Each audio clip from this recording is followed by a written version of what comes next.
বাংলাদেশে নববর্ষ পালন হয় কয়টা? 3টা। তার মধ্যে জাঁকজমকের দিক থেকে 1 নম্বরে আছে বাংলা নববর্ষ। কি বলেন? জাঁকজমকের দিক থেকে পয়লা বৈশাখ, বাংলা নববর্ষ পয়লা বৈশাখ। এবং এই পয়লা বৈশাখের নামে এমনই কিছু জঘন্য কিছু কাজ আমাদের সমাজে চালু হয়েছে। এমন কোনো ব্যক্তি যে হয়তো মুসলিম না, এরকম কোনো ব্যক্তি যদি নতুন আমাদের এই চিত্র দেখে, তাহলে সে অবশ্যই বলবে যে এটা কোনো মুসলিমের কৃষ্টি নয়, এটা নন মুসলিমের কৃষ্টি। কারণ কোথাও কোনো ভালো কিছু আপনি দেখতে পাবেন না। যত রকমের অপরাধ সেগুলো হয় এবং ইসলাম বিরোধী কাজ হয়। সেখানে শোভাযাত্রা প্রদর্শন হয়, তাই না? এবং শোভাযাত্রাতে কি হয় আপনারা জানেন। কেউ বানরের আকৃতি ধারণ করে, কেউ সিংহের আকৃতি, কেউ সাপ, কেউ হনুমান। মুখোশ পরে প্রথম সারিতে তারা শোভাযাত্রা করে, আর কি করে অনেক কিছু করে। এর অর্থ কি? এর অর্থ কি এটাই নয় যে আমি প্রথম দিন বানরের মুখোশ পরে আমার দিনটা শুরু করলো, সারা বছর যেন বান্দরামি করতে পারি? বিষয়টা তো এটাই প্রমাণ করে। আমি সাপের মুখোশ পরে এই প্রথম দিন র্যালি করলাম, এটাই বোঝায় যে সারা বছর যেন আমি মানুষকে কষ্ট দিই, ফসফাস করতে পারি। বিষয়টা যেন এটাই ফুটে ওঠে। এটাই আবার জাঁকজমকের দিক থেকে এবং পালনের দিক থেকে 1 নম্বরে আছে। 2 নম্বরে কোনটা আছে? ইংরেজি নববর্ষ। ইংরেজি যেটাকে বলা কি 31st নাইট, তাই না? এই রাত্রে যে কি ঘটনা ঘটে আর আপনাদেরকে বলার কোনো দরকার নাই। কোন মুসলমান কি রাত্রে ঘুমাইতে পারেন এই 31st নাইটে? রাত্রি 12টা বেজে যখন 1 মিনিট হয় তখন শুরু হয়। কি শুরু হয়? ওইদিকে আমার যাওয়ার সুযোগ নাই। এটা 2 নম্বরে আছে। আর মুসলমানদের যেটা নিজস্ব নববর্ষ, সেটাই পালনের দিক থেকে গরিবী হালাতের অবস্থায় রয়েছে। সম্মানিত উপস্থিতি, আজকের যে সাপ্তাহিক অনুষ্ঠান, এটা আলাদা একটা বৈশিষ্ট্য রাখে। কারণ এই মসজিদে আপনারা জানেন এই মসজিদ কিভাবে হলো, কার দ্বারাতে হলো। আলহামদুলিল্লাহ, সুম্মা আলহামদুলিল্লাহ। আমাদের সম্মানিত শেখ হোসাইন বিন সোহরাব, বলা চলে তার একক প্রচেষ্টাতেই আল্লাহ রাব্বুল আলামিন এই জায়গাতে একটা মসজিদ দান করে দিয়েছে। তাই প্রথমেই তাকে আমরা মোবারকবাদ জানাই এবং তার জন্য মহান স্রষ্টা আরশের মালিকের কাছে আমরা দোয়া করি, হে রব, তার এই প্রচেষ্টাকে, তার এই শ্রমকে আল্লাহ তুমি কবুল করে নাও এবং কিয়ামত পর্যন্ত কবুল করে নাও। এবং এর জন্য তুমি নিজের হাতে তাকে পারিশ্রমিক দিয়ে দিও। সাথে সাথে আবারও তাকে ধন্যবাদ জানাই এবং ঢাকা বংশাল এলাকার দায়িত্বশীলদেরকে ধন্যবাদ জানাই যে আজকের প্রথম অনুষ্ঠানে আমাকে আলোচক হিসাবে নির্বাচন করার জন্য। তাদের জন্য দোয়া করি, ওনারা যেমন আমাকে সম্মান দিয়েছেন, কাল কিয়ামতের কোর্টে সকলকে আল্লাহ যেন সম্মান দান করেন এবং তাদেরকে যেন আল্লাহ কবুল করে নেন। তারা যে শ্রম, যে উদ্যম, যে পরিশ্রম নিয়ে বাংলাদেশ জমিয়তে আহলে হাদিসের দাওয়া এবং তাবলীগের কাজ আঞ্জাম দিয়ে যাচ্ছেন, আল্লাহ রাব্বুল আলামিন যেন এই শ্রমকে কবুল করে নেন।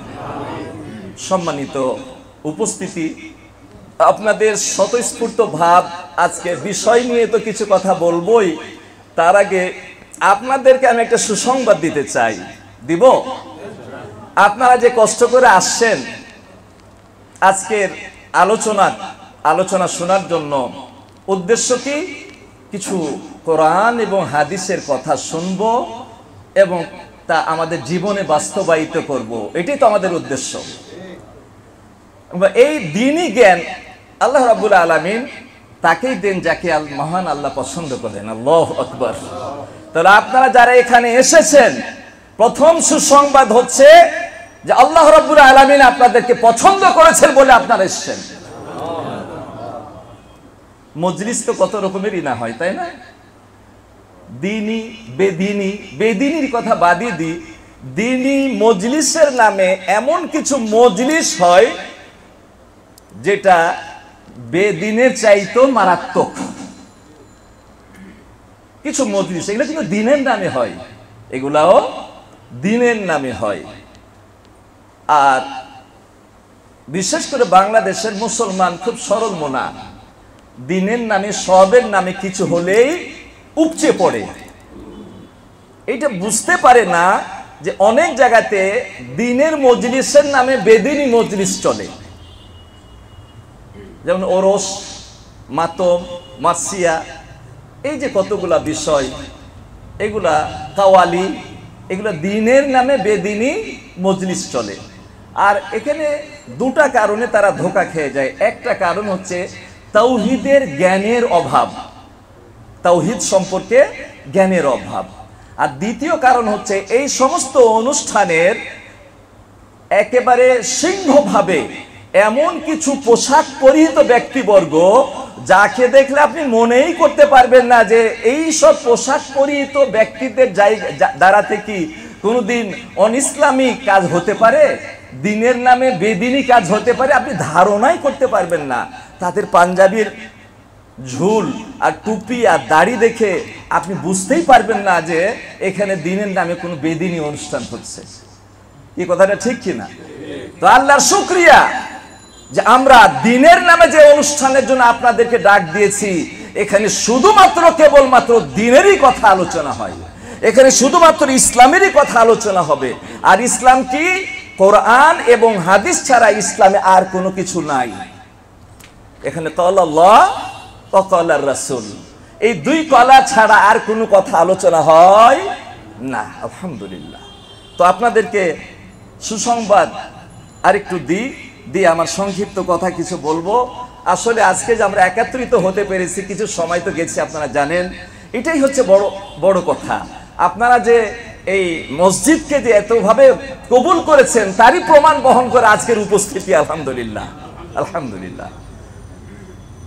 বলছে মা জালাসা কাওমুম মাজলিসান ইয়াজকুরুনাল্লাহ ফিহি, বলছে যে কোনো দ্বীনি মজলিসে যে মুমিনেরা একত্রিত হয়, বসে,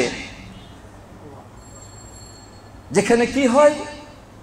আল্লাহ দ্বীনের আলোচনা হয়, জিকির হয়, স্মরণ হয়, তাই না? তো এইরকম মজলিসে বসলেই তাদের জন্য সুসংবাদ কি? হাফাতহুমুল মালায়েকা। আপনারা বসে আছেন ডানে বামে, তো আপনারা বুঝতে পারছেন না, কিন্তু এই ফেরেশতা এসে চতুর্দিকে একবারে ভরে গেছে, ঘিরে ফেলেছে আপনাদেরকে। আল্লাহু আকবার। তো যে মজলিসে বসলে আল্লাহর পক্ষ থেকে ফেরেশতা নাজিল হয়ে আপনাদেরকে ঘিরে ফেলে, এই মজলিসের মূল্য আল্লাহর কাছে কি পরিমাণে এখন আপনি হিসাব করে নেন। আল্লাহু আকবার। 2 নম্বর, ও গাশিয়াতহুমুর রাহমা, আল্লাহর রহমত তাদেরকে ঘিরে ফেলে, আচ্ছাদিত করে ফেলে। আর কি? নাজালাত আলাইহিমুস সাকিনা, তাদের উপর আল্লাহ রাব্বুল আলামিন প্রশান্তি দান করেন। আর কি হয়? ও যাকারাহুমুল্লাহ ফি মান ইনদাহ, আর মহান স্রষ্টা আপনারা এই দুনিয়াতে এই মসজিদুত তাহিরে বসে আলোচনা শুনছেন, আর আরশের মালিক ফেরেশতাদেরকে নিয়ে আপনাদের আলোচনা শুরু করে দিয়েছেন। আল্লাহু আকবার। তাহলে কি আপনি এই মজলিসে এসে ঠকেছেন না জিতেছেন? আল্লাহু আকবার। আরো কিছু শোনাই, আরো আপনার মনটা খুশি হয়ে যাবে যে আপনারা কোন মজলিসে উপস্থিত হয়েছেন। আল্লাহু আকবার। আর একটা ছোট্ট হাদিস, মা মিন কাওমিন ইজতামাউ ইয়াযকুরুনাল্লাহ আযজা ওয়া জাল্লা লা ইউরিদুনা বিযালিকা ইল্লা ওয়াজহা ইল্লা নাদাহুম মুনাদিম মিনাস সামাই আন কুমু মাগফুরান লাহুম ক্বাদ বাদদালতু সাইয়্যাতিকুম হাসানাত। আরো কঠিন, আরো চমৎকার আর একটা হাদিস বলছেন, যেই মানুষেরা একত্রিত হয় আল্লাহকে স্মরণ করার জন্য, আর তাদের উদ্দেশ্য কি? দুনিয়ার কোনো উদ্দেশ্য না, এখানে কিছু মিষ্টি পাওয়া যাবে খেতে, এই জন্য না। এখানে কিছু ভালো খাবার পাওয়া যাবে, এই উদ্দেশ্য নাই।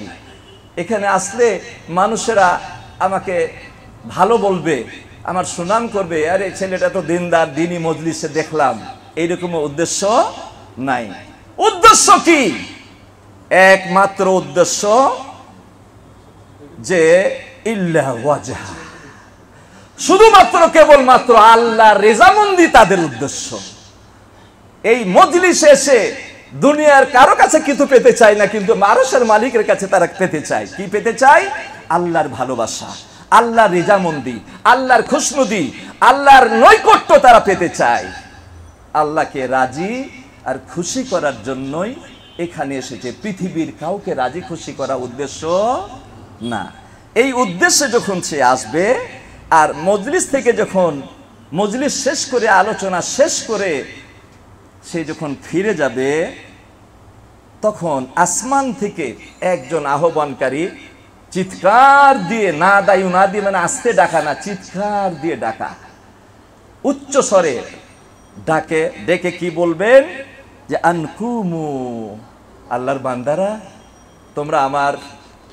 তোমরা আল্লাহর দ্বীনের কথা শুনে তোমরা ফিরে যাচ্ছ, যাও, তোমাকে সকলকে তোমাদেরকে ক্ষমা করে দেওয়া হলো। আল্লাহু আকবার। আচ্ছা, পৃথিবীতে এমন কোন মজলিস আছে যে মজলিস থেকে ফিরে যাওয়ার সময়তে এরকম প্রতিশ্রুতি পাওয়া যাবে? এই দ্বীনি মজলিস ছাড়া কি পৃথিবীতে আর কোনো মজলিস আছে? আমরা তো কত রকমের রং বেরঙের মজলিসে বসি, ঠিক না? কত রকমের। আমরা মসজিদে ডাকেও সারা দিই, আবার মাঝে মাঝে শয়তান ডাকলেও ওই মজলিসে চলে যাই। এরকম কিছু মজলিস আছে না নাই? আছে। তো কোন মজলিস থেকে এই প্রতিশ্রুতি আপনার জন্য নাই। কিন্তু আপনারা আজকে যে মজলিসে আসছেন, যখন উঠে যাবেন, মহান স্রষ্টা রব্বুল আলামিনের পক্ষ থেকে ডাক আসবে এবং চিৎকার দিয়ে বলা হবে, আল্লাহর বান্দা, তুমি ফিরে যাচ্ছ, বাড়ি যাচ্ছ, যাও, তোমার সমস্ত গুনাহগুলোকে ক্ষমা করে দেওয়া হলো। আরো একটা, এই পুরস্কারটা দিয়েই আমার আলোচনার দিকে যাব। আর কি বলবেন? ওয়াকাদ বাদদালতু সাইয়্যাতিকুম হাসানাত, তোমার জীবনের যত অন্যায় ছিল সবগুলা নেকি দিয়ে পরিবর্তন করে দিলাম। আর কিছু লাগে? আর কিছু তো লাগে না। এটা তো আপনার আমার জন্য যথেষ্ট হয়ে গেল। কি বলেন? আল্লাহু আকবার। আল্লাহ তুমি কবুল করে নাও। আমরা যে এসেছি, আল্লাহ তুমি আমাদেরকে কবুল করে নাও, এবং তোমার প্রতিশ্রুতিগুলোর জন্য আমরা অপেক্ষায় আছি। এই প্রতিশ্রুতির পূরণ করে কাল কিয়ামতের কোঠে তোমার জান্নাতে যেতে চাই। আল্লাহ আমাদের সকলকে তুমি জান্নাতি হিসাবে কবুল করে নাও। সম্মানিত উপস্থিত, আসুন এবার আমার আলোচনার বিষয়বস্তুর দিকে একটু এগিয়ে যাই। হয়তো আজকে একটু সময় বেশি লাগতে পারে, কারণ প্রথম দিকে একটু সময় চলে গেছে। তারপর আমি চেষ্টা করব বেশি যেন লম্বা না হয়, চেষ্টা করব ইনশাআল্লাহ, বাকিটা আল্লাহর ইচ্ছা। তা আসুন, আল্লাহ রাব্বুল আলামিন, আমরা যেখানে এসেছি, আপনারা আগেই জানতে পেরেছেন আমাদের বিষয়বস্তু কি, মুহররম এবং আশুরার গুরুত্ব ও তাৎপর্য। এই গুরুত্ব তাৎপর্য নিয়ে আমরা মোটামুটি অনেকেই অকেফাল বুঝে ফেলেছি। এই ব্যাপারে খুব যে বেশি বলার দরকার হবে বলে আমি মনে করি না। তবে কিছু কথা চেষ্টা করব, যদি আল্লাহ রাব্বুল আলামিন তৌফিক দেন, আর আপনাদের সুদীবৃন্দের প্রাণ ঢালা দোয়া যদি আমার শামিল হাল হয়, তাহলে কিছু নতুন কিছু কথা যদি আল্লাহ সাহায্য হয় তাহলে বলার চেষ্টা করব ইনশাআল্লাহ। আসুন, আমরা আজকে হচ্ছে কি মুহররম মাসের 6 না 7 তারিখ। আজকে মুহররম মাসের 7 তারিখ। তো এই 7 দিন আগে আমরা বলছিলাম কত? 1445, কিন্তু এখন বলতে হচ্ছে 1446। 1 বছর আমাদের থেকে চলে গেল, 1 বছর চলে গেল, তাই না? তো এই যে মুহররম মাসের আজকে 7 তারিখ, তাহলে সোমবার গেছে 1 তারিখ, তাই না? সোমবার, আজকে রবিবার 7 তারিখ, সোমবার গেছে 1 তারিখ। অর্থাৎ এই মুহররম মাসটা হচ্ছে আরবি মাসের পয়লা মাস, এবং নতুন নববর্ষ, আরবির নববর্ষ। বাংলাদেশে নববর্ষ পালন হয় কয়টা? 3টা। তার মধ্যে জাঁকজমকের দিক থেকে 1 নম্বরে আছে বাংলা নববর্ষ। কি বলেন? জাঁকজমকের দিক থেকে পয়লা বৈশাখ, বাংলা নববর্ষ পয়লা বৈশাখ। এবং এই পয়লা বৈশাখের নামে এমনই কিছু জঘন্য কিছু কাজ আমাদের সমাজে চালু হয়েছে। এমন কোনো ব্যক্তি যে হয়তো মুসলিম না, এরকম কোনো ব্যক্তি যদি নতুন আমাদের এই চিত্র দেখে, তাহলে সে অবশ্যই বলবে যে এটা কোনো মুসলিমের কৃষ্টি নয়, এটা নন মুসলিমের কৃষ্টি। কারণ কোথাও কোনো ভালো কিছু আপনি দেখতে পাবেন না। যত রকমের অপরাধ সেগুলো হয় এবং ইসলাম বিরোধী কাজ হয়। সেখানে শোভাযাত্রা প্রদর্শন হয়, তাই না? এবং শোভাযাত্রাতে কি হয় আপনারা জানেন। কেউ বানরের আকৃতি ধারণ করে, কেউ সিংহের আকৃতি, কেউ সাপ, কেউ হনুমান। মুখোশ পরে প্রথম সারিতে তারা শোভাযাত্রা করে। আর কি করে? অনেক কিছু করে। এর অর্থ কি? এর অর্থ কি এটাই নয় যে আমি প্রথম দিন বানরের মুখোশ পরে আমার দিনটা শুরু করলো, সারা বছর যেন বান্দরামি করতে পারি? বিষয়টা তো এটাই প্রমাণ করে। আমি সাপের মুখোশ পরে এই প্রথম দিন র্যালি করলাম, এটাই বোঝায় যে সারা বছর যেন আমি মানুষকে কষ্ট দিয়ে ফসফাস করতে পারি। বিষয়টা যেন এটাই ফুটে ওঠে। এটাই আবার জাঁকজমকের দিক থেকে এবং পালনের দিক থেকে 1 নম্বরে আছে। 2 নম্বরে কোনটা আছে? ইংরেজি নববর্ষ। ইংরেজি যেটাকে বলা কি 31st নাইট, তাই না? এই রাত্রে যে কি ঘটনা ঘটে আর আপনাদেরকে বলার কোনো দরকার নাই। কোন মুসলমান কি রাত্রে ঘুমাইতে পারেন এই 31st নাইটে? রাত্রি 12টা বেজে যখন 1 মিনিট হয় তখন শুরু হয়। কি শুরু হয়? ওদিকে আমার যাওয়ার সুযোগ নাই। এটা 2 নম্বরে আছে। আর মুসলমানদের যেটা নিজস্ব নববর্ষ,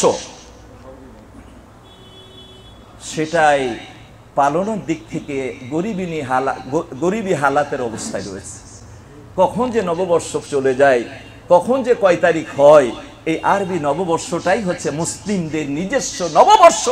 অথচ এই মুসলিমরা ইংরেজি নববর্ষ, বাংলা নববর্ষ, আমরা বাঙালি, বাংলা নববর্ষ অসুবিধা নাই, কিন্তু সেখানে মুসলিম হয়ে অমুসলিম কৃষ্টি কেন প্রদর্শিত হবে? এটাই হচ্ছে প্রশ্ন। তো দুর্ভাগ্য, আমরা দুঃখের সাথে বলতে হয়, আজকে 7 তারিখ, তাই না? কত সাল, কত হিজরি, এটা আজকে হয়তো এই মহরম মাসের কারণে আমরা কিছুটা জানতে পেরেছি। হঠাৎ করে যদি আপনি আপনার মসজিদের মুসল্লিদেরকে বলেন মাঝখানে কোনো দিন যে আজকে বলেন তো আরবি মাসের কোন মাস, কয় তারিখ, কোন সাল চলছে, আমার মনে হয় 100 জনের মধ্যে 99 জনই বলতে পারবে না। অথচ এটাই তার সবচেয়ে আগে জানা দরকার ছিল। সম্মানিত উপস্থিতি, বড়ই দুঃখের বিষয়। তো আজকে এই আরবি নববর্ষ, এই নববর্ষ কোত্থেকে আসলো, কিভাবে আসলো? এই দিনে মুসলিমরা যা করতে হয়, এদের মধ্যে 2 ভাগ হয়ে গেছে, 3 ভাগ হয়েছে বলা চলে। একদল করে বাড়াবাড়ি, একদল করে এই মহরমকে নিয়ে বাড়াবাড়ি, আর একদল করে ছাড়াছাড়ি। তো বাড়াবাড়িও ঠিক না, আর ছাড়াছাড়িও একেবারে যে ভুলে থাকবো মহরম, সেটাও ঠিক না। বাড়াবাড়ি করতে যে কত রকমের শিরক বেদাত করে। এই মহরম মাসটা হচ্ছে হারাম 4 মাসের মধ্যে একটি মাস। এই মাসের গুরুত্ব, এই মাসের ফজিলত হাদিসের মধ্যে অনেক আমরা পাই। তো এই ফজিলতের মাসে নেকি কামাই করার কথা ছিল, কিন্তু এই মাসে সবচাইতে শিরক আর বেদাতে ছড়িয়ে পড়ে সমাজ। সম্মানিত উপস্থিতি, আসুন আমরা বাড়াবাড়িতেও নাই আর ছাড়াছাড়িতেও নাই। আমরা মুসলিম মধ্যপন্থা জাতি, তাই না? আমরা মধ্যম, একেবারে এদের মতো হব না, আর একেবারে এদের মতো হবে না, মাঝামাঝিতে বিশ্বনবী মুহাম্মদ সাল্লাল্লাহু আলাইহি সাল্লামের হাদিসের অনুকূলে যা করা দরকার আমরা সেটাই করতে চাই। কি বলেন, ঠিক কিনা? সম্মানিত, আসুন এবার আমি যে পাঠ করেছি আপনার সামনে সূরা তাওবার 36 নম্বর আয়াত, তার থেকে আমি আলোচনাটা স্টার্ট করি। আল্লাহ রাব্বুল আলামিন বলছেন, ইন্না ইদ্দাতাশ শুহুরি ইনদাল্লাহি 12 শাহরা 12 শাহরা ফি কিতাবিল্লাহি ইয়াওমা খালাকাস সামাওয়াতি ওয়াল আরদ। আল্লাহ রাব্বুল আলামিন বলছেন, ইন্না ইদ্দাতাশ শুহুরি ইনদাল্লাহি 12 শাহরা, যে বছরের মাসের গণনা আল্লাহর নিকটে 12টি। ফি কিতাবিল্লাহ, এটা লাউহে মাহফুজে লিপিবদ্ধ রয়েছে। তাহলে এই বছরকে 12টি মাসে বিভক্ত করেছেন কে? আল্লাহ রাব্বুল আলামিন। ইয়াউমা খালাকাস সামাওয়াতি ওয়াল আরদ, এটা এই সময়তে এই যুগে করেননি। আসমান জমিন যখন তিনি সৃষ্টি করেন, সেই আসমান সমূহ এবং জমিনের সৃষ্টি লগ্নেই এই বছরকে 12টা মাসে বিভক্ত করেছেন। আজকে আমরা তা ব্যবহার করি। এরপরে বলছেন যে মিনহা আরবাআতুন হুরুম, এই 12টি মাসের মধ্যে 4টি মাস হচ্ছে সম্মানিত মাস। সম্মানিত মাস, ফালা তাজলিমু ফীহিন্না আনফুসাকুম যালিকা দীনুল কাইয়্যিম, এটি হচ্ছে প্রতিষ্ঠিত দিন। আর বলা হচ্ছে যে ফালা তাজলিমু ফীহিন্না আনফুসাকুম, এই পবিত্র সম্মানিত মাসে তোমরা তোমাদের উপরে জুলুম করো না। ফালা তাজলিমু ফীহিন্না, ফীহিন্নার মার্জা মানে উদ্দেশ্য দুটি হতে পারে, পুরা 12টি মাসও হতে পারে, আবার অনেকের মতে এই 4 মাসের কথা বলা হয়েছে। 4 মাসটাও গ্রহণযোগ্য, আবার 12টি মাসও ফেলে দেওয়া যায় না।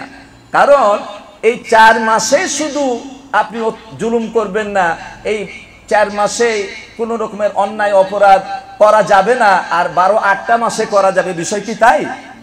তাহলে ওই 12টা মাসের দিকেও এর উদ্দেশ্য হতে পারে, এটাও গ্রহণযোগ্য। এখন বলছে যে ফালা তাজলিমু ফীহিন্না, ফালা তাজলিমু ফীহিন্না আনফুসাকুম, এই মাসে যদি আমরা 4 মাস ধরতে পারি, যেহেতু এটাও মত আছে, বলছে এই সময়তে তোমরা কেউ নিজেদের উপর জুলুম করবে না। জুলুম এটা এমন একটা অন্যায়, এমন একটা অপরাধ যে আল্লাহ রাব্বুল আলামিন বলছেন যে জুলুম এটা আমি আমার উপরে হারাম করেছি, আল্লাহর বান্দা তোমাদের উপরে এটা হারাম, অতএব তোমরা পরস্পরে কারো প্রতি কেউ জুলুম করবে না। আল্লাহ রাব্বুল আলামিন হাদিসে কুদসির মধ্যে বলছেন, ইন্নী হারামতু আলা নাফসি, ইন্নী হারামতু যুলমা আলা নাফসি, আমি আমার উপর জুলুম করাকে হারাম করেছি, আমি কারো প্রতি জুলুম করি না। ওয়া জাআলতুহু বাইনাকুমা মুহাররামা, আর তোমাদের উপরও এই জুলুম করা হারাম করেছি কেউ, অতএব তোমরা কেউ পরস্পর প্রতি অত্যাচার করবে না, জুলুম করবে না, অন্যায় করবে না। কিভাবে থাকবে? তোমরা পরস্পর ভাই ভাই হয়ে থাকবে। এটা আল্লাহ রাব্বুল আলামিনের নির্দেশনা। আর জুলুমটা এখানে 3 ভাগে বিভক্ত। প্রথম প্রকারের জুলুমের অর্থ কি? 3 অর্থে বোঝা যায়। প্রথমটা হচ্ছে কি, এই জুলুম থেকে অর্থ হচ্ছে শিরক, ইন্না শিরকা লাজুলমুন আযীম। লোকমান হাকিম তার সন্তানকে উপদেশ দেওয়ার সময়তে এইভাবেই তিনি বলেছিলেন যে তুমি শিরক করো না, ইন্না শিরকা লাজুলমুন আযীম। আল্লাহ রাব্বুল আলামিন আয়াতের মধ্যে বলছেন, আল্লাযীনা আমানু ওয়া লাম ইয়ালবিসু ঈমানাহুম বিজুলমিন উলাইকা হুমুল মুফলিহুন, যে যারা ঈমান আনয়ন করে এবং ঈমানের সাথে জুলুমের সংমিশ্রণ ঘটায় না। ঈমানের সাথে জুলুমের সংমিশ্রণ ঘটায় না মানে শিরিক করে না, ঈমানও নিয়ে আসছে আবার শিরিকও করে, মানে মসজিদেও সিজদা দেয় আবার মাজারে গিয়েও সিজদা দেয়। মসজিদে চাঁদা তোলার সময় তো দিয়ে দেয় টাকা, আবার মাজারে যখন গাড়ি নিয়ে যায় সেখানেও টাকা দিয়ে দেয়। এইটাই হচ্ছে জুলুমের সাথে ইমানের সাথে জুলুমের সংমিশ্রণ। আল্লাহকেও ডাকে, আবার ইয়া আলী বলেও ডাকে, ইয়া আব্দুল কাদের জিলানী, গাউসুল আজম বলেও ডাকে। নাউজুবিল্লাহ। এটাই হচ্ছে ইমানের সাথে জুলুমের সংমিশ্রণ। এটা যে করবে না, রব্বুল আলামিন বলছেন উলাইকা হুমুল মুফলিহুন, এরাই হচ্ছে সফল কাম। শিরক সংমিশ্রণ করা যাবে না। যদি কেউ কোনোভাবে করে, তার সব শেষ। কম্পিউটার থেকে ভাইরাস ঢুকে যেমন প্রোগ্রাম সব ডিলিট হয়ে যায়, কেউ যদি শিরক করে তাহলে অনেক ক্ষতির মধ্যে একটা যে তার সমস্ত আমলগুলা আমলনামা থেকে ডিলিট হয়ে যাবে। কাল কিয়ামতের কোটে আল্লাহ রাব্বুল আলামিনের দরবারে যখন হিসাবের জন্য অনেক সবাইকে তো দাঁড়াইতে হবে, এরকম বান্দা দাঁড়াবে যে 5 ওয়াক্ত সালাত আদায় করেছে, হজ করেছে কয়েকবার, যাকাত দিয়েছে, এরপরও যখন রব্বুল আলামিনের কাছে দাঁড়াবে দেখবে তার আমলনামা শূন্য। কেন কেন কেন? দেখা যাবে যে কোনো একদিন মাজারে 5টা টাকা দান করেছিল, এই 5 টাকা দান করার কারণে তার জীবনের সব নামাজ, রোজা, হজ, যাকাত সব ডিলিট হয়ে গেছে। এরকম আরো একজন আসবে, তারও আমলনামাতে কিছু নাই, সব সাদা, এত নামাজ, এত দান, এত খয়রাত, এত ইবাদত, আমল গেল কোথায়? দেখা গেছে এটা ডিলিট হয়ে গেছে। কেন? সে সন্তান হচ্ছিল না, তাই একবার মাজারে গেছিল সন্তান হওয়ার জন্য, এই জন্য তার আমল থেকে সব নেকি ডিলিট হয়ে গেছে। অনেক উদাহরণ আছে সম্মানিত উপস্থিতি। তাই যে কথাটা আপনাদের সামনে বলছিলাম, জুলুম 3 প্রকার। একটা অর্থ হচ্ছে কি শিরক, আর আরেকটা জুলুম, 2 নম্বর জুলুম হচ্ছে জুলুমুন নাফস বা আজ-জুলমু মা'আন নাফস, নিজের প্রতি জুলুম করা। নিজের প্রতি জুলুম কিভাবে হয়? নিজের প্রতি জুলুম হয় যে কোনো অন্যায় কাজ করলে সেটা এক প্রকারের জুলুম। যে কোনো অপরাধ আপনি করেন, এই প্রত্যেকটা অপরাধে এক একটা জুলুম। কোন ফরজ তরক করা, কোন হারামের মধ্যে নিমজ্জিত হয়ে যাওয়া, এগুলো প্রত্যেকটাই জুলুম। অতএব আল্লাহর নির্দেশিত পথে না চলে শয়তানের নির্দেশিত পথে চলে, এটা সবচেয়ে বড় জুলুম। দেখেন না, আদম আলাইহিস সালামকে কি বলা হয়েছিল? জান্নাতে থাকো, বসবাস করো, যা খুশি তা খাও, যেখানে খুশি সেখানে যাও। একটা শুধু নিষেধাজ্ঞা ছিল, একটা মাত্র নিষেধাজ্ঞা, আর শয়তান এটাই সুযোগ পেয়ে গেল। এই সুযোগে দুর্বল করে দিয়ে তাকে গন্ধম ফল খাইয়েই ছাড়লো। এই যে জুলুম হয়ে গেল। দুনিয়াতে চলে আসতে হলো, দোয়া কি করলেন? রব্বানা যালামনা আনফুসানা, হে আল্লাহ আমি জুলুম করেছি আমার নাফসের উপর। তাহলে জুলুমটা বুঝতে পারছেন তো? নিজের নাফসের উপর জুলুম কাকে বলে? আল্লাহর নির্দেশনাকে ফলো না করাটা এক প্রকার জুলুম। তিনি আল্লাহর নিষেধাজ্ঞাকে ফলো করতে পারেননি, তাই বড় জুলুম হয়ে গেছে। আর এই একটা জুলুমের কারণেই কোথায় দুনিয়াতে তাকে নেমে যেতে হলো। সম্মানিত উপস্থিতি, এটা হলো 2 নম্বর জুলুম। আর 3 নম্বর জুলমুল ইবাদ, জুলমুল ইবাদ, বান্দার প্রতি জুলুম। এটা আবার আরো মারাত্মক। আপনি নিজের প্রতি জুলুম করেছেন, 10 বছরে সালাত আদায় করেননি, এই জুলুমটা আপনার সাথে, এই অপরাধটা আপনার সাথে আর আল্লাহর সাথে সম্পৃক্ত।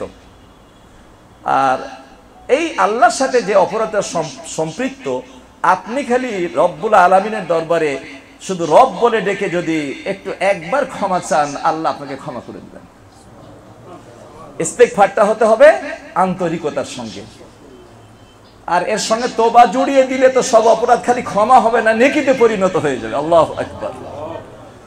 কিন্তু বান্দার হক যদি আপনি নষ্ট করেন, আমি যদি নষ্ট করি, তাহলে ওই বান্দার কাছেই আপনাকে ক্ষমা নিতে হবে।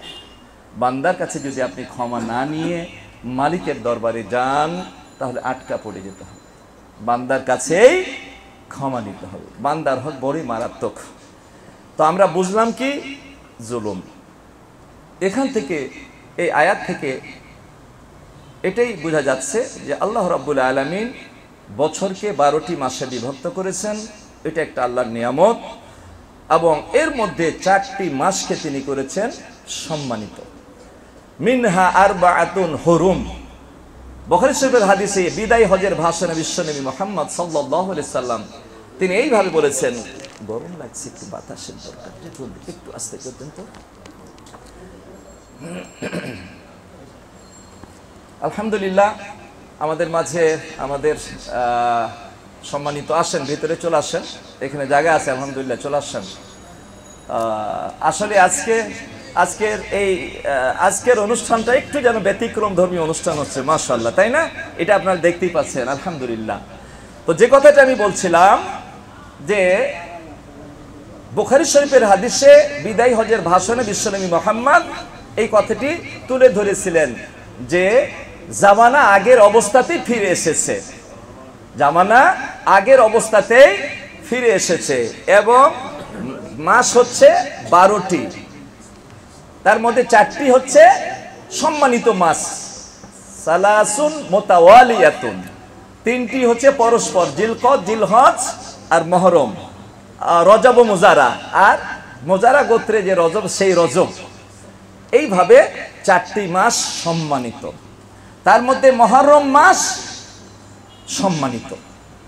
এবং নফল সিয়ামের ক্ষেত্রে আপনারা জানেন, এই আলোচনা শুনেছেন, আমি সংক্ষিপ্ত টাচ দিই। নফল সিয়ামের ক্ষেত্রে অন্য অন্য মাসের চাইতে এই মাসে নফল সিয়াম রাখা বেশি উত্তম, বেশি উত্তম। শুধু আরাফার সিয়ামের যে দিন, আরাফার যে সিয়াম আমরা রাখি, সেটা 2 বছর ক্ষমা হয়, এটা একটু প্রাধান্য পাচ্ছে, কিন্তু আর অন্যান্য সিয়ামের মধ্যে এই মাসের সিয়াম বেশি উত্তম। তো এই আশুরার দিনের যে সিয়াম, এই সিয়াম বিশ্বনবী মুহাম্মদ সাল্লাল্লাহু আলাইহি সাল্লাম বলেছেন, আহতাসিবু আলাল্লাহ, আমি আল্লাহর কাছে আশাবাদী যে বিগত 1 বছর গুনাহ তিনি ক্ষমা করে দিবেন। তাইলে আমরা বুঝতে পারলাম এই মুহররম মাসের গুরুত্ব। এই মাসের গুরুত্ব আরেকটু অন্যভাবে বোঝানো হয়েছে যে আফজালুস সিয়ামে বাদা রমাজান শাহরুল্লাহিল মুহাররম। এই যে কথাটা একটু বলি যে রমজানের পরে সবচাইতে উত্তম সিয়াম হচ্ছে মুহররম মাসের সিয়াম। এখানে একটা জিনিস বুঝবেন, এখানে বলা হয়নি যে আশুরার 10 তারিখের সিয়ামটা, আশুরা মানে 10 আর আশুরা মানে কি দশম, তাই না? এই আশুরার 10 তারিখের সিয়ামের তো একটা গুরুত্ব আছেই, এটা আপনারা জানেন কেন এই সিয়ামটা। কিন্তু এছাড়াও শুধু ওই 10 তারিখের সিয়ামের কথা এখানে বলা হয়নি, বলা হচ্ছে শাহরুল্লাহিল মুহাররম। এই মুহাররম অর্থাৎ এই মুহাররম মাসের সিয়াম গুলা হচ্ছে কি আল্লাহর কাছে উত্তম। আপনি শুধু একদিনই না, শাহরুল হুরুম ওটা তো আছেই, মুহররম মাসের সিয়ামগুলা আপনার কাছে উত্তম বলা হয়েছে, শাহরুল্লাহ বলা হয়েছে, শাহরুল্লাহিল মুহাররম। এই মুহররমের অর্থ 4 মাসও হতে পারে, আবার এটাও হতে পারে, এখানেও ব্যাখ্যা আছে। তো এখানে আপনাকে বুঝতে হবে যে এই মুহররম মাসে যদি আরো বেশি বেশি আপনি সিয়াম রাখেন, এটা অতি উত্তম। তবে হ্যাঁ, হাদিসে প্রমাণিত যেমন শাবান মাসে, এই মাসে ওইভাবে নাই কেন, একটা প্রশ্ন আসতে পারে। এর উত্তর হচ্ছে যে এই বিষয়টা রাসূলের জীবনের শেষ প্রান্তে তিনি জেনেছিলেন, যার ফলেই তিনি কি বলেছিলেন যে যখন আশুরার সিয়ামের কথা বলা হলো, আপনারা জানেন, ওদিকে আমি আর যাচ্ছি না, ওই হাদিস অনেকবার আমরা শুনেছি, আমাদের সবার মুখস্থ। মদিনা গেলেন, ইহুদিদেরকে দেখলেন, সিয়াম রাখতে প্রশ্ন করলেন, এই যে এদিকে যাচ্ছি না। তবে তিনি একটা কথা বলেছেন যে এই আশুরার সিয়াম তোমাদের 1 বছরের পূর্বের গুনাহ যে মাফ করে দিবেন। তো এই সিয়ামটা তিনি রেখেছিলেন এবং রাখার জন্য নির্দেশ দিয়েছিলেন। তো সেই সুবাদে আমরা এই মাসে একটু বেশি বেশি সিয়াম রাখবো। সিয়াম রাখার ব্যাপারে আল্লামা ইবনুল কাইয়্যিম তিনি 3টা মত প্রকাশ করেছেন।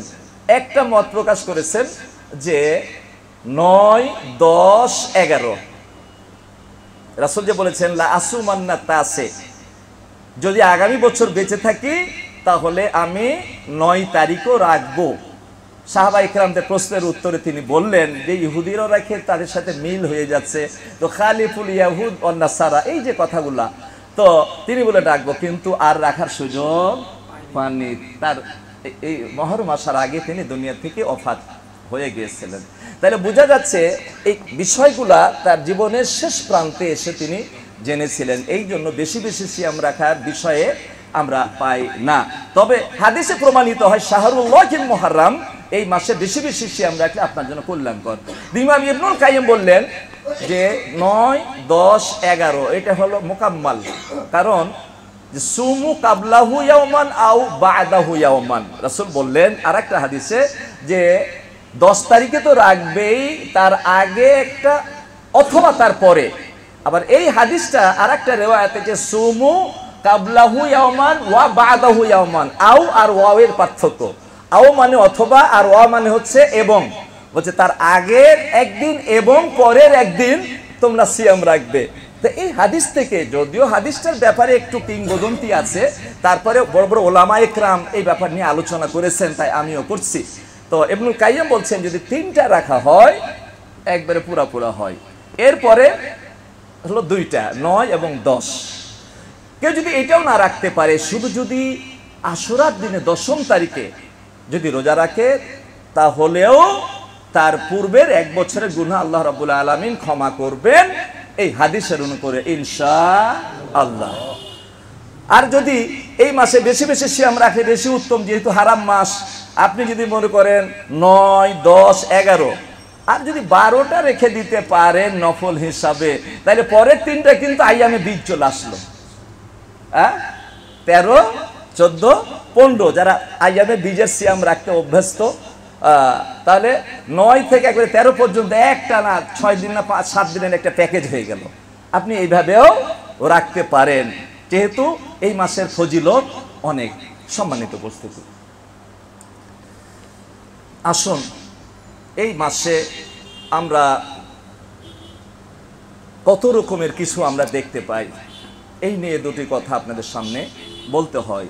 এই মাসটি হচ্ছে ফজিলতের মাস, বেশি বেশি নেকি কামায়ের মাস। কিন্তু দুর্ভাগ্য হলো সত্য যে এই মাসেই আমরা বেশি বেশি গুনাহ এবং অপরাধে জড়িয়ে পড়ি। যত রকমের শিরক এবং বেদাত আছে, প্রত্যেকটা শিরক এবং বেদাতের যেন মহড়া প্রদর্শন আমরা করি। এই দিনটা ছিল কি, আর এই দিন নিয়ে আমরা কি খেলা শুরু করে দিয়েছি। আল্লাহু আকবার। তাই আপনাকে জানতে হবে যে এই দিনে যে সমস্ত কি যেন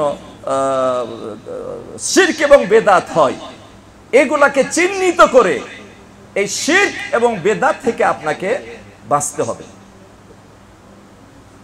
মুসা আলাইহিস সালাম শুকরিয়া স্বরূপ তিনি সিয়াম পালন করলেন। আর মুসা আলাইহিস সালামের সংক্ষিপ্ত যদি 1 মিনিট আপনাকে কথা বলতেই হয়, তাহলে আপনি জানেন যে তিনি কি অবস্থায় পড়েছিলেন।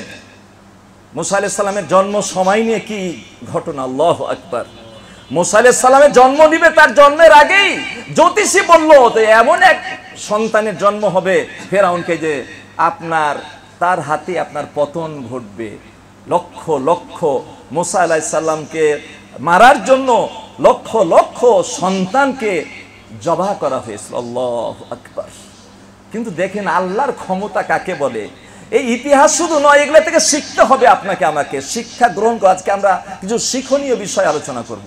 তার মধ্যে এটা একটা যে দেখেন, যে সন্তানের জন্য আল্লাহ ফেরাউন লক্ষ লক্ষ সন্তানকে জবাহ করলো, সেই সন্তানকে আবার প্রতিপালন করলেন ওই ফেরাউনের বাড়িতে। আল্লাহু আকবার।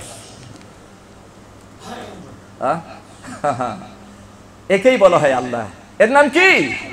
আল্লাহ। আল্লাহ সর্বক্ষমতার মালিক। আপনারা ইতিহাস জানেন। তাহলে দেখেন, আমরা যদি সেই আল্লাহর প্রতি ঈমান রাখি, তাহলে আমাদের কোনো রকমের বিপদ আসতে পারে না। এরপরে যখন আরো চলে যান শেষ প্রান্তে, এবার মাদায়েন থেকে যখন আবার ফেরাউনের কাছে দাওয়ার জন্য আল্লাহ রাব্বুল আলামিন পাঠালেন যে যাও ফেরাউনকে দাওয়াত দাও, ফেরাউনকে দাও কুলা লাহু কাউলান লাইয়িনা, এবং তার কাছে গিয়ে নম্র ভদ্রভাবে কথা বলো। আল্লাহু আকবার। তাওহীদের দাওয়াত নিয়ে গেলেন। তো তাওহীদের দাওয়াত তার কর্ণকুহুরে শেলের মতো বিদ্ধ হলো, অগ্নিশর্মা হয়ে গেল, তার অত্যাচার আরো বেড়ে গেল। এমনকি ষড়যন্ত্র করতে লাগলো যে মুসা এবং এদেরকে একেবারে শেষই করে দিবে, এরকম চিন্তা ভাবনা করতে লাগলো। আল্লাহ রাব্বুল আলামিন নির্দেশ আসলেন যে আসরে বে ইবাদি, আমার বান্দাদেরকে তুমি রাত্রের অন্ধকারে নিয়ে চলে যাও। ওয়ালা তাখাফুনা দারাকা ওয়ালা তাহজান, পিছন থেকে তোমাকে ধরে নিবে এই চিন্তা, ভয় যেন তোমার অন্তরে না থাকে। কে বলছেন? আল্লাহ রাব্বুল। আরে আল্লাহ যদি বলে ভয় নাই, মুমিনের আর ভয় করা উচিত? যে আল্লাহ রাব্বুল আলামিন মুসা আলাইহিস সালামকে অভয় দান করলেন, ওই আল্লাহ আপনাকে অভয় দান করতে পারেন না? পারে কি পারে না? তাহলে আল্লাহর প্রতি যদি ঈমান থাকে, আপনার কোনো কাজে ভয় থাকতে পারে না।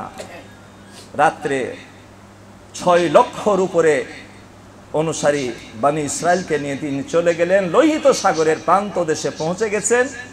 সকাল বেলাতে দেখছে, আরে এই বনি ইসরায়েলের দরজা কেন খুলছে না কেউ? আশ্চর্য, দরজা কেন খুলছে না? এরপরে 2-1টা দরজাকে ধাক্কা মেরে খুলে দেখছে কেউ নাই।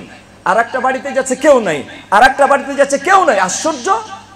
তখন বুঝতে পারলো এরা তো ভাগছে। পায়ের চিহ্ন দেখে বুঝতে পারছে, মানে ওই ওই ওই সমাতে পায়ের চিহ্নর খুবই দাম। পায়ের চিহ্ন দেখে অনেক কিছু তারা বুঝে ফেলতে। পায়ের চিহ্ন থেকে বুঝলাম এই দিকে গেছে, ধাওয়া করলো ফেরাউনের সৈন্য সামন্ত নিয়ে। এবার যখন এই অবস্থা, ফালাম্মা তারা আল জামআনি ক্বালা আসহাবু মুসা ইন্না লামুদরাকুন, যখন এদিকে সমুদ্র আর এদিকে ফেরাউনের ফৌজ, यानी सामने समंदर का मौज और पीछे में ফেরাউন का फौज, এই অবস্থা যখন হলো, তখন ফেরাউনের অনুসারী আর মুসা আলাইহিস সালামের উম্মত যারা একটু দুর্বল মনের, বলছে যে আমরা তো শেষ, সামনে গেলে নদীতে ডুববো, আর যদি না পার হতে পারি তাহলে ফেরাউনের হাতে কতল হওয়া ছাড়া কোনো উপায় নাই, আমরা সব শেষ। এই কথা যখন মুসার উম্মতেরা বলে, আসহাবু মুসা, মুসার সাথীরা বললেন, মুসা আলাইহিস সালাম বললেন, কাল্লা কালা কাল্লা ইন্না মাইয়া রব্বি, কখনোই হতে পারে না, নিশ্চয় আমার সঙ্গে আমার রব আছে, সাইয়াহদিন, পথ তো একটা দেখিয়েই দিবেন। কোন পথে আমরা পরিত্রাণ পাবো, বাঁচতে পারবো ফেরাউনের কবল থেকে, আল্লাহ দেখিয়ে দিবেন। কি বললেন জানেন ইতিহাস, বাড়ি দিলেন, নদীর 12টা পথ হয়ে গেল, কাত্তাউদিল আজিম, বিরাট পর্বতের মতো দাঁড়িয়ে গেল। ফেরাউনের মুসা আলাইহিস সালামের বাহিনী সমস্তকে নিয়ে, মুসলিমদেরকে নিয়ে তিনি পার হয়ে গেলেন। এমন অবস্থায় ফেরাউনও এসে পৌঁছলো, সেও ওদিকে ওপারে চলে গেছে, এদিকেও রওনা দিয়েছে। আল্লাহ রাব্বুল আলামিন বলেন, পানি, এই পানি কার কথা শুনে? আল্লাহ রাব্বুল আলামিনের কথা শুনে, তাই না? এই পানি যখন বলেন তখন বৃষ্টি হয়, যখন বন্ধ করে দেন বন্ধ থাকে। বলছে সমুদ্রের পানিকে আল্লাহ বললেন যে এবার তুমি তোমার কাজ করো, এবার তুমি তোমার কাজ করো। যখন ডুবন্ত অবস্থায় তখন বলল, শেষ মুহূর্তে বলছে আমানতু, কে বলছে? ফেরাউন বলছে, কালা আমানতু আন্নাহু লা ইলাহা ইল্লাল্লাযী আমানা বিহি বানু ইসরাঈল ওয়া আনা মিনাল মুসলিমিন। বলছে ওই রবের উপরে, ওই আল্লাহর উপরে ঈমান আনলাম, যে আল্লাহর উপরে ঈমান আনছে কে? বনু ইসরাঈল, আর আমি মুসলিমদের একজন অন্তর্গত। আল্লাহ কি বলছেন? আল আন, এখন, অকাদ আসাইতা কাবল, এর পূর্বে তো তুমি কোনো কথাই আমাদের শুনলে না, এবং বিপর্যয়, জমিনের উপর বিপর্যয় সৃষ্টি করলে, অতএব এখন হবে না, শেষ মুহূর্তে তোবার কোনো দাম নাই, সময় থাকে তোবা। তো এখানে আপনাকে আমি একটা শিক্ষণীয় বিষয় বলতে চাচ্ছি। দেখেন যে আল্লাহর উপর ঈমান কত পাওয়ারফুল একটা শক্তি। আপনার যদি আল্লাহর উপরে ঈমান সেই রকম থাকে, পৃথিবীর কোনো শক্তি আপনার কোনো ক্ষতি করতে পারবে না। হাদিসের মধ্যে আছে, পৃথিবীর সমস্ত মানুষ যদি একত্রিত হয়ে তোমার ক্ষতি করতে চায়, তো তোমার ক্ষতি করতে পারবে না, ততটুকুনি পারবে যতটুকুন আল্লাহ কাতাবাল্লাহু লাক, তোমার জন্য লিখে রেখেছেন। অনুরূপভাবে একটি জাতি যদি তোমার কোনো উপকার করতে চায়, উপকার করতে পারবে না, ততটুকুনি পারবে যতটুকুন আল্লাহ লিখে রেখেছেন। এই বিশ্বাস, ঈমান, ঈমানের মজবুতি, এই ইতিহাস শুনে আপনার আমার ঈমানকে মজবুত করতে হবে, তাহলে দেখা যাবে কেউ আপনার আর কোনো ক্ষতি করতে পারবে না ইনশাআল্লাহ। সম্মানিত উপস্থিতি, তাই আসুন আমরা এই ইতিহাস থেকে আমরা কিছু উপদেশ গ্রহণ করব। আর কিছু করণীয় কি, সংক্ষিপ্ত করণীয় আপনাদেরকে আমার বলা হয়ে গেছে, আপনারা বহু শুনেছেন এই বিষয়ে, যে সিয়াম, ভালো ভালো কাজ, তেলাওয়াত, যত বেশি এই হারাম মাসে, 4টি হারাম মাসে আপনি যত নেক কাজ করবেন তত আপনার কল্যাণ। আর এই হারাম মাসগুলোতে নেক কাজ যেমন বেশি উপকারী, ঠিক গুনার ক্ষতিও কিন্তু বেশি ক্ষতিকারক। অতএব গুনাহ থেকে বিরত থাকতে হবে আর বেশি বেশি কাজ করতে হবে। সম্মানিত উপস্থিতি, এই ছিল মুহররম মাসের এবং আশুরার গুরুত্ব এবং তাৎপর্য। এখান থেকে কিছু আমরা শিক্ষণীয় বিষয় শুনলাম। আরও অল্প কিছু কথা বলে আমি শেষ করব। সেটা হচ্ছে, আমরা এই মুহররম মাস আসলেই মনে করি যে ইমাম হোসেনের কারণেই বোধহয় এই ইতিহাসটা তৈরি হয়েছে। আসলে কি এটা ঠিক? আসলে এটা ঠিক না। এই মুহররম মাসের এত গুরুত্ব, এই মুহররম মাস হচ্ছে খুশির মাস। আচ্ছা, আপনি শুকরিয়া আদায় করেন বিপদে পড়লে নাকি ভালো কিছু পেয়ে গেলে? আজাবান লিআমরিল মুমিন, রাসূল বলছেন মুমিনের বিষয়টা বড় আশ্চর্যজনক। ইন আসাবাহু খায়রুন, যদি কিছু ভালো কিছু পেয়ে যায়, শাকারা, আল্লাহর শুকরিয়া করে, ফাকানা খায়রান লাহু, এই শুকরিয়া করাটাও একটা ইবাদত, এটাও তার জন্য কল্যাণকর। ওয়াইন আসাবাতহু যাররা, আর যদি কোনো বিপদ চলে আসে, সবারা, সবুর করে, এটাও তার জন্য কল্যাণকর। সম্মানিত উপস্থিতি, তাহলে মুসা আলাইহিস সালাম ফার্স্ট শুকরিয়া, মুসা আলাইহিস সালামের নাজাতের কারণে, নাজাতের শুকরিয়া, এটা একটা আনন্দের বিষয়, এটা একটা আনন্দের বিষয়। তাই তিনি শুকরিয়া স্বরূপ তারাও রোজা রাখতো, ইহুদিরা। মুসা আলাইহিস সালাম রাখলেন, আমাদের মুহাম্মদ সাল্লাল্লাহু আলাইহি ওয়াসাল্লাম তিনিও রোজা রাখলেন এবং নির্দেশ দিলেন রোজা রাখার জন্য। এটা হলো একটা কথা। আচ্ছা, এই খুশির দিনে শুকরিয়ার কারণে রোজা রাখলো, সেটা আবার দুঃখের দিন হতে পারে নাকি? সেটা কি শোকের দিন হতে পারে? শোকের দিনে কেউ রোজা রাখে নাকি? না, এটা আচম্বিত একটা ঘটনা ঘটে গেছে। এটা কি আপনি জানতেন নাকি আমি জানতাম? কেউ জানতো না। এই ঘটনাটা ঘটে গেছে। ইমাম হোসাইনের মর্মান্তিক মৃত্যু এর ইতিহাস আপনারা কিছু না শুনেছেন, সেদিকে আমি যাচ্ছি না। শুনুন, এতটুকুন বলবো, এই ইমাম হোসেনকে কেন্দ্র করে যে এই নকল তাজিয়া, নকল কবর এবং কত রকমের যে অন্যায়, কত রকম যে এলোমেলো বিষয় সংগঠিত হচ্ছে, এইটুকুন আপনাদেরকে আমি একটু টাচ দিতে চাই, যেগুলা ইসলাম একেবারে কি এলাও করে না। এই যে লাঠি খেলা, এই যে মোহরা প্রদর্শন করা, এই আপনারা দেখতে পাবেন কত রকম কি মর্সিয়া, কাওয়ালি, তারপরে কত রকমের কিছু যে হচ্ছে, যুদ্ধের মোহরা প্রদর্শন, কত রকম কি হচ্ছে। এটা কারা করে? শিয়ারা। আপনারা একটা কথা সংক্ষিপ্তভাবে জেনে যাবেন, এই ইমাম হোসেনের হত্যাকারী প্রকৃতপক্ষে শিয়ারাই। আবার এই শিয়ারাই তার জন্য মায়া কান্না কাঁদে। আচ্ছা, মায়া কান্না ইমাম হোসেনের জন্য কাঁদে। আচ্ছা, ছেলের মর্যাদা বেশি না বাপের মর্যাদা বেশি? বাপের মর্যাদা বেশি। আলী রাদিয়াল্লাহু তাআলা আনহুর জন্য কেন একটু মায়া কান্না কাঁদে না? আলী রাদিয়াল্লাহু, তারপরে ইমাম হোসেনের নানা কে ছিলেন? বিশ্বনবী মুহাম্মদ সাল্লাল্লাহু আলাইহি ওয়াসাল্লাম।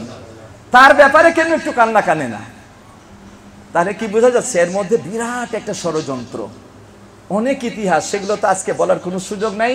শুধু এতটুকুন বলবো যে ইসলামে যেমন শোক দিবসও নাই, জন্ম দিবসও নাই, মৃত্যু দিবসও ইসলামে এটা বৈধ না। কোনো দিবসই পালন করা ইসলামে বৈধ করা হয়নি। অতএব এই ইমাম হোসেনের নামে যে শোক দিবস পালন করা, মোহরা করা, এটা ইসলামে জায়েজ না। প্রাক ইসলামী যুগে মনীষীগণের মৃত্যুতে কিভাবে শোক পালন করা হতো, আমরা যদি প্রশ্ন করি দেখতে পাবো কিভাবে কি করা হতো। যে কখনো কখনো তাদের জন্মদিন এবং মৃত্যু, জন্মবার্ষিকী এবং মৃত্যুবার্ষিকী মানে হাইলাইট করে স্লোগান দিয়ে মোহরা প্রদর্শন করে তাদের মৃত্যুবার্ষিকী পালন করা হতো। আবার কোনো কোনো সময় তাদের মৃত্যুবার্ষিকীতে কি করা হতো? তাদের মাজারে, তাদের কবরে পুষ্পাঞ্জলি অর্পণ করতো, তারা চিৎকার করে কন্দন করে তারা উদযাপন করত। আবার কোনো কোনো সময়তে এই মৃত্যু ব্যক্তির ছবি নিয়ে ওই র্যালি করে তারা তাদের মৃত্যুবার্ষিকী পালন করত। তাওহীদের দৃষ্টিতে এগুলা সব কিছুই কি জায়েজ না, এগুলো সবই নিষিদ্ধ।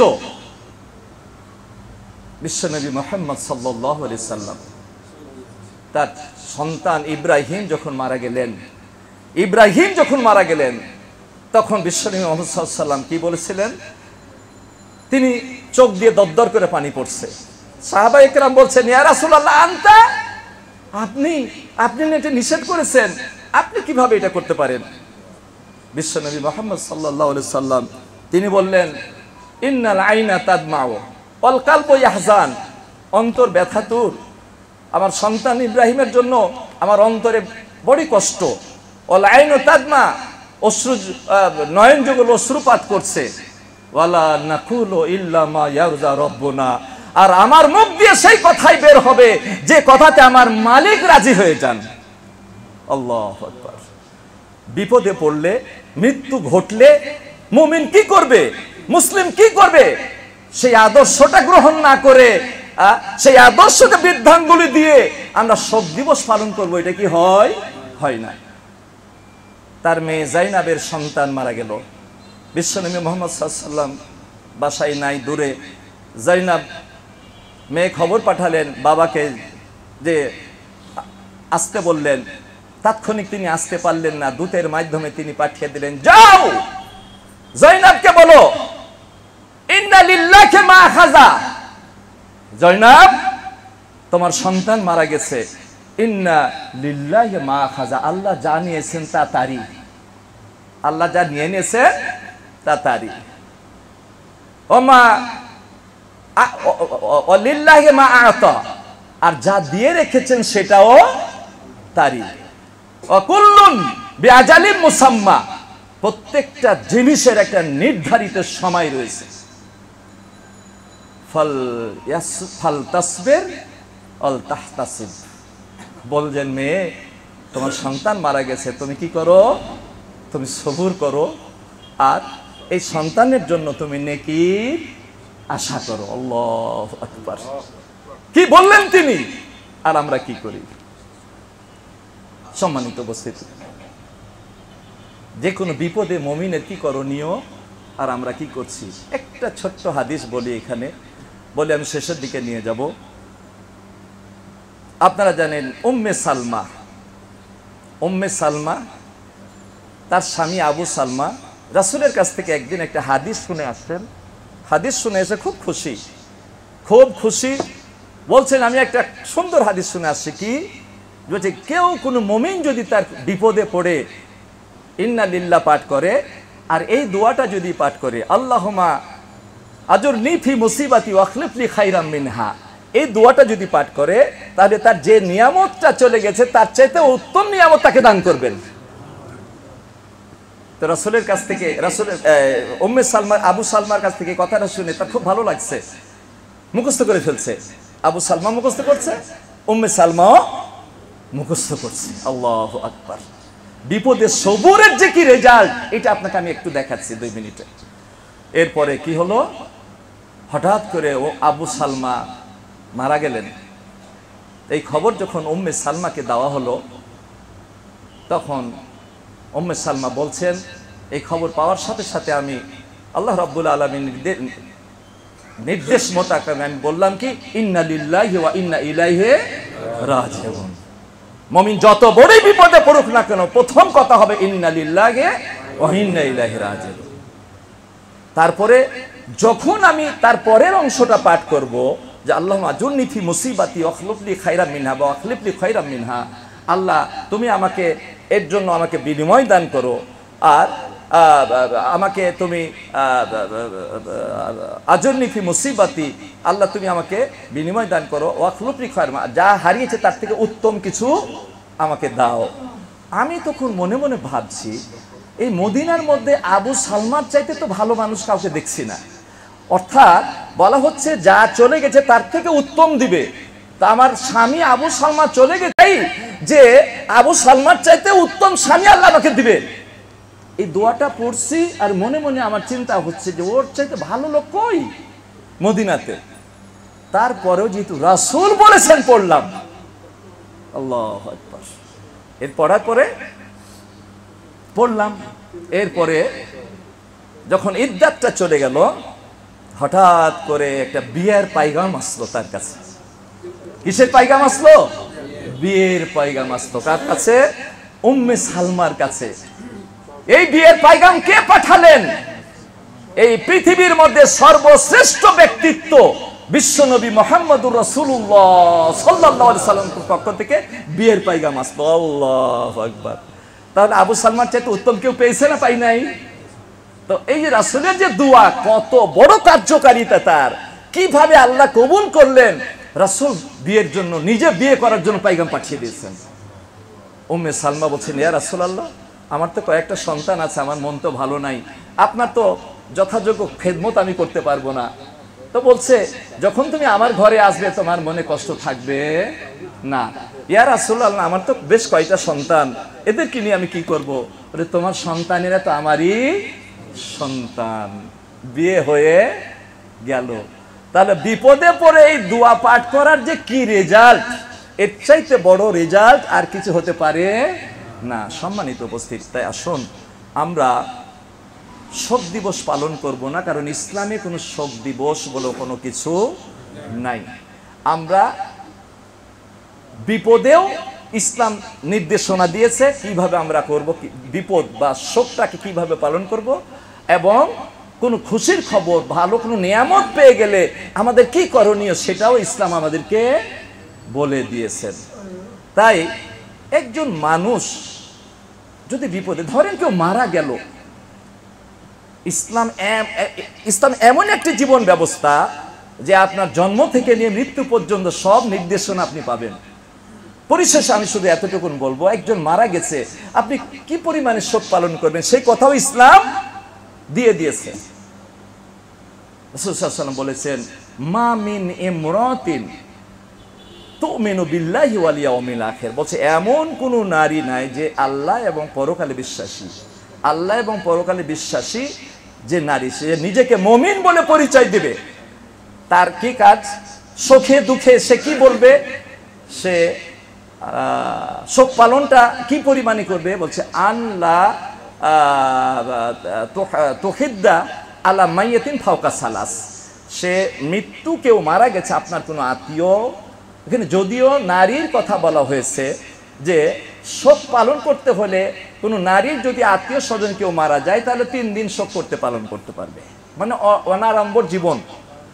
আর স্বামীর ব্যাপারে শুধু ইল্লা জাওজান আরবাত আশহুর ও আশরা, 4 মাস 10 দিন, এটা সীমা বেঁধে দিয়েছে। নারীর কথা বলা হয়েছে। এরপরেও এটা মতামত আছে যে শুধু নারী নয়, আপনার কোনো আত্মীয় মারা গেলেও যে কেউ হোক না কেন আপনি 3 দিন অনাড়ম্বর জীবন যাপন করতে পারবেন। এর চাইতে বেশি করার কোনো সুযোগ নাই। সম্মানিত উপস্থিতি, তাই আসুন, যেহেতু আজকে সময় গড়িয়ে গেছে, আগে কিছু সময় আমাদের যেহেতু আজকে নতুন ছিল তাই অতিবাহিত হয়েছে, তাই আমরা আর আলোচনাকে দীর্ঘায়িত করতে চাচ্ছি না, আমরা এখানে শেষ করে দিতে চাচ্ছি। আপনাদের পরিশেষে আমি এতটুকুন বলবো, আসুন আমরা শুধু কারবালার ইতিহাস শুনবো না, ইমাম হোসেন, এখান থেকে শিক্ষা আপনাকে একটাই নিতে হবে, হক প্রতিষ্ঠিত করার জন্য তিনি জীবনকে বিলিয়ে দিয়েছেন, তবুও পিছপা হন নাই। মুমিনের চরিত্র হবে এটাই। বাংলাদেশ জমিয়তে আহলে হাদিস, যেটা 78 বছর আগে আল্লামা আব্দুল্লাহিল কাফি আল কুরাইশি তিনি প্রতিষ্ঠিত করেছেন, এই 78 বছর এটাই হচ্ছে কি, এটাই হচ্ছে পুরাতন এবং এটাই হচ্ছে মূল। অতএব এটাই হক যে আপনাকে এটাই ধরে ইনশাআল্লাহ থাকতে হবে। অতএব জীবন চলে গেলেও আমরা হকের উপর থাকবো, পিছপা হব না, এটা আপনাকে আমাকে শিখতে হবে। এবং বিপদে আপদে যত বড়ই বিপদ হোক না কেন, মুমিন কোনোদিন হতাশ হতে জানে না। বিপদে পড়লেই মুমিন কি বলবে? ইন্না লিল্লাহি ওয়া ইন্না ইলাইহি রাজিউন। এই যে শিক্ষণীয় বিষয়গুলা আমরা যদি এবং মৃত্যু ব্যক্তি হলে, কেউ মারা গেলে কি করতে হবে, কিভাবে আপনি শোক পালন করবেন, চোখ দিয়ে পানি পড়বে, মন ব্যথাতুর হবে, এটা জায়েজ। কিন্তু হাত দিয়ে আর কি এই জিহ্বা দিয়ে চিল্লাফালা করা, চাপড়ানো, এগুলো সম্পূর্ণ নিষেধ। অতএব এগুলা থেকে এই শিক্ষণীয় বিষয়গুলা আমাদের জীবনে বাস্তবায়িত করতে হবে। আল্লাহ রাব্বুল আলামিন যেন আমাদের তৌফিক দান করেন যে আমরা যেন আল্লাহ রাসূলের প্রত্যেকটা সুন্নাতকে আমরা বাস্তবায়িত করতে পারি এবং সুন্নাহ অনুযায়ী জীবন গড়তে পারি এবং সুন্নাহর উপরে যেন মৃত্যুবরণ করে কাল কিয়ামতের কোটে জান্নাতুল ফেরদৌস পেতে পারি। তৌফিক যেন দান করেন, আমিন। ওয়া আখিরু দা'ওয়ানা আলহামদুলিল্লাহি রাব্বিল আলামিন। আসসালামু আলাইকুম ওয়া রাহমাতুল্লাহ। আমি কিছুটা নিজেও এসেছি এবং অনুরোধ হয়েছে যে দু একটা কথা, মাত্র 5 মিনিট এর মধ্যে আমি শেষ করব একটা মেসেজ দিয়ে।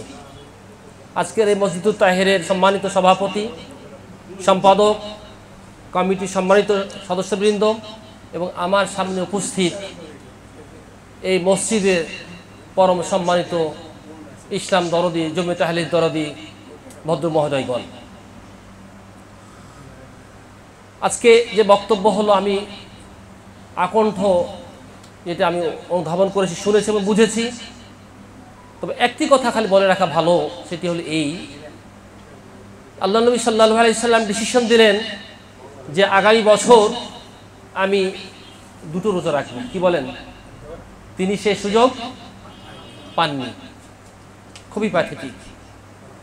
আল্লাহ নবী সাল্লাল্লাহু আলাইহি সাল্লাম যে তিনি ডিজায়ার করলেন কিন্তু তিনি পারলেন না। ওই যে একটু আগে হযরত বললেন সব কিছু নির্ধারিত, সব কিছু মুকাদ্দার, আমি কবে যাব আমি জানি না। তাহলে আমাদেরকে ভাবতে হবে এই মাসটা হচ্ছে, যেটি হযরত অত্যন্ত বিশ্লেষণধর্মী বক্তব্য রাখলেন যে রমজানের পরে সবচেয়ে গুরুত্বপূর্ণ মাস হচ্ছে এটি এবং সেটি সমাগত। আর এটির বদলা কি দিবে? আল্লাহ তাআলা বলছেন সিয়াম শুধু আমার জন্য, এর বদলা কে দিবে? আমিই দেব। আজকে একটা বদলা নেওয়ার একটা মেসেজ নিয়ে আসছে আপনার কাছে। আপনারা জানেন যে বাংলাদেশ জমিয়ত আহলে হাদিস, উনি বললেন 78 বছর বয়সে একটি সংগঠন, যে সংগঠনটি মানুষকে সঠিক পথে পরিচালিত করার জন্য, কোরআন এবং সহিহ সুন্নাহর আলোকে জীবন করার জন্য, কোরআন এবং সহিহ সুন্নাহর আলোকে সমাজ, পরিবার, ব্যক্তি জীবনকে পরিচালিত করার জন্য দিক নির্দেশনা দিয়ে আসছে। আল্লামা আব্দুল হাই কাফি আল কুরাইশি রাহিমাহুল্লাহ তার ইন্তেকালের পরে দীর্ঘদিন যাবৎ বিশিষ্ট শিক্ষাবিদ এবং বিশ্ব নন্দিত বলতে পারেন আপনারা একজন ধর্মতত্ত্ববিদ, শিক্ষা প্রশাসক ডক্টর আল্লামা আব্দুল বারী আমাদের কাছে যে আমি বলি এটা রেখে বিরাজ রেখে গেছে, এটিকে ধরে রাখা, এটিকে সমুন্নত রাখা আমাদের দরকার। কি বলেন? আজকে বেঁচে থাকার একটা শর্ত হচ্ছে যে আমাদের ঐক্যবদ্ধ থাকতে হবে। ঐক্যবদ্ধ যদি না থাকেন তাহলে কিন্তু হারিয়ে যাওয়ার সম্ভাবনা আছে। খুবই বছর ঘটনা আপনারা জানেন যে এক ব্যক্তির কুষার খেয়েছে 3টা ছেলে, একটা হিন্দু, একটা খ্রিস্টান, একটা মুসলমান। জানেন তো ঘটনাটা নিশ্চয়ই। মালিক চিন্তা করছে যে কীভাবে দমন করা যায়, একত্রে ধরলে তো পারা যাবে না, বুদ্ধি বের করেছে। বুদ্ধি আপনারা জানেন নিশ্চয়ই, শুনেছেন নিশ্চয়ই, নাকি বলবো? জানেন আপনারা। মুসলমানকে ধরলে জানি বেটা তুই তো মুসলমান, তুই কেমন করে এটা খাইছিস, আচ্ছা করে পিটন দেওয়াকে একবার শোয়াই দিস। হিন্দুকে বলছে তুই বেটা হিন্দু, আচ্ছা মুসলমান খাইলো, তুই আবার কেন খাইলি আমার ফলটা? সম্মানিত সুধী মণ্ডলী, তৃতীয় খ্রিস্টানের কথা আমি আর বলবো না, আপনারা বুঝতে পারছেন ধারাবাহিকতায়। আমাদের ঐক্যবদ্ধ থাকতে হবে। আর ঐক্যবদ্ধ থাকতে হলে আমাদের যে কাজটি হচ্ছে সেটা হলো এই, যে আমাদের সমাজে, সংস্কৃতিতে, শিক্ষায়, ভাবনায় আমাদের ঐক্যবদ্ধ থাকতে হবে। এবং এটির জন্য বাংলাদেশ জমিয়ত আহলে হাদিস একটা সুচিন্তিত একটা প্রকল্প গ্রহণ করেছে। আমার পাশে আমাদের বাংলাদেশ জমিয়ত আহলে হাদিসের সম্মানিত ভারপ্রাপ্ত ট্রেজারার উপস্থিত আছেন আলহাজ জাহাঙ্গীর হোসেন ভাই। আমি এই জন্য আসছি যে আমরা একটা প্রকল্প গ্রহণ করেছি যে বাংলাদেশে যে 4 কোটি আহলুল হাদিস, কমপক্ষে আমরা 1 লক্ষ আহলুল হাদিস আমরা মোবিলাইজ করতে চাই। তাদের কাছে আমরা সেফ 100 কোটি টাকা চাচ্ছি জমিয়তের কল্যাণে, আপনাদের কল্যাণে, আপনাদের জায়গায় খরচ হয়েছে, এটি অন্য কোথাও যাবে না, বিদেশে টাকা যাবে না। এটি যদি হয় তাহলে আমাদের বছরে প্রতি মাসে 1 কোটি টাকা রাষ্ট্র আসবে, যে টাকা দিয়ে আপনাদের বিশ্ববিদ্যালয় গড়ে উঠেছে, যে স্বপ্নটা ছিল বহু বছরের। সেটি ক্ষেত্রে আমাদের কর্তাবৃন্দরা চিন্তা করছেন, আমাদের যারা নেতৃবৃন্দ চিন্তা করছে একটা মেডিকেল বিশ্ববিদ্যালয় হতে পারে, তো সুতরাং অর্থের প্রয়োজন। সবচেয়ে বড় কথা হয় দাওয়াতের কাজ পরিচালনা করার জন্য অর্থের প্রয়োজন। এই জন্য আমরা মনে করছি যে এই সাদাকায়ে জারিয়া হিসাবে 100 লিটার টাকা প্রতি মাসে যদি আমরা দান করি, আমাদের কাছে ফর্ম আছে। এর দ্বারা আরেকটা উপকার হচ্ছে, এটা হচ্ছে যে আমরা এটার দ্বারা আমরা আমাদের একটা তালিকা প্রস্তুত করতে চাই, আমরা সেন্সাস রাখতে চাই, আমরা পরিসংখ্যান করতে চাই যে আমাদের আহলুল হাদিস কতজন। প্রকৃতি যারা আমাদের সাথে থাকবেন তাদের তালিকা আমাদের কাছে থাকবে, এবং আল্লাহ চাহে তো ভালোতে মন্দে সুখে দুঃখে এর রেকর্ডটা আমাদের কাজে লাগতে পারে। এই জন্য আমি বিনয়ের সঙ্গে অনুরোধ করছি যে আপনারা যারা আছেন, এই মুহূর্তে হয়তো সবাই পারবেন না, কিন্তু ফর্ম আমি নিয়ে আসছি, সবাই একটা ফর্ম নিয়ে অনুগ্রহ করে পূরণ করে আমাদের ইমাম সাহেবকে আছেন ওনার কাছে যদি আপনারা দেন তাহলে মেহরবানি করে এটা আমরা পেয়ে যাব, এবং এটি আপনাদের কাছে আমরা আমাদের গরজে আমরা চেয়ে নিব। এবং আলহামদুলিল্লাহ আমরা জাহাঙ্গীর সাহেব আইসিটির দায়িত্বে আছেন, আমরা একটা ব্যবস্থা করছি যে আপনি 100 টাকা দিবেন, আপনি মেসেজ পেয়ে যাবেন। এইভাবে আমরা একটু আধুনিকায়ন করে জমিয়তকে সামনে নিয়ে আসতে চাচ্ছি। আমরা আশা করছি যে আপনারা আমাদের এই আহ্বানকে গুরুত্ব দিবেন, এবং আমাদের দুনিয়া থেকে যাওয়ার আগে আমাদের একটা কিছু পয়সা আমরা যারা পাঠাতে পারি সেই চেষ্টার মধ্যে আপনাদের সামিল হওয়ার জন্য আমি বিনীত অনুরোধ করছি। আমি কথা বাড়তে চাই না। আল্লাহ তাআলা জাল্লে জালালহু জাল্লে শানহু যেন আমাদেরকে এই সদুদ্দেশ্যকে সফল করার জন্য যেন আমরা সবাই অংশগ্রহণ করতে পারি। 100 টাকা খুব কম টাকা। আমাদের এমনি সবুজ সাহেব প্রায় বলেন যে এর থেকে অধম কে আর আছে যে 100 টাকা দিতে পারবে না। মেহরবানি করে আমি চাই এই নতুন মসজিদ, এই 8 মহল্লা 7 মহল্লার মধ্যে 1 মহল্লা যোগ হয়েছে, আল্লাহ তাআলা এই মহল্লাবাসীকে বরকত দান করুন, আমরা দোয়া করি। আমি সেই সূত্রে অনুরোধ করছি, এই অনুরোধটা আপনারা রাখবেন। আল্লাহ তাআলা আমাদের তৌফিক দান করুন, আল্লাহুম্মা আমিন। ওয়া আখিরু দাওয়ানা আলহামদুলিল্লাহি রাব্বিল আলামিন। আসসালামু আলাইকুম ওয়া রাহমাতুল্লাহি ওয়া বারাকাতুহু।